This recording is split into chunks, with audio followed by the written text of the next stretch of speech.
جماهير الأهلاوية على بعثة النادي الأهلي، ويطمن كل الجمهور الأهلاوي النادي الأهلي مستعد وبقوة، والنادي الأهلي رايح علشان يكسب ويعمل نتيجة إيجابية، وإن شاء الله هيرجع بالفوز والانتصار. ورضا عبد العال اللي عمل ضجة امبارح على السوشيال ميديا، رضا عبد العال لما سألوه هو الزمالك خبى الكور عن النادي الأهلي ليه في مباراة القمة، رضا عبد العال رد مسخرة وقلل من النادي الأهلي وقال ان الكور اتخبت دي مصلحة للنادي الاهلي علشان الاهداف مش تزيد فيه. رضا عبد العال اللي دايما هجاص في كل حاجة، واللي دايما عايز ياخد اللقطة على طريق النادي الاهلي.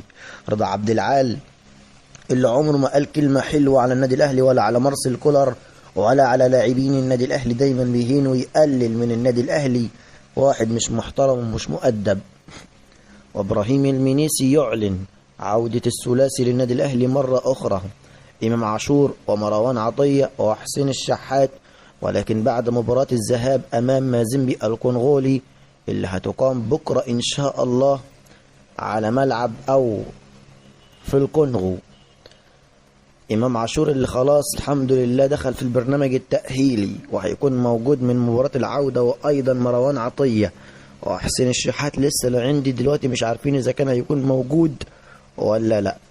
ورحيل موديست عن النادي الاهلي، احمد شوبير صرح وقال على قناة اون تايم سبورت ان خلاص موديست بالنسبة لجمهور النادي الاهلي انتهى، ما عندوش جديد، والنادي الاهلي مش منتظر منه اي حاجة، وكلها ايام معدودة وموديست هيرحل عن النادي الاهلي.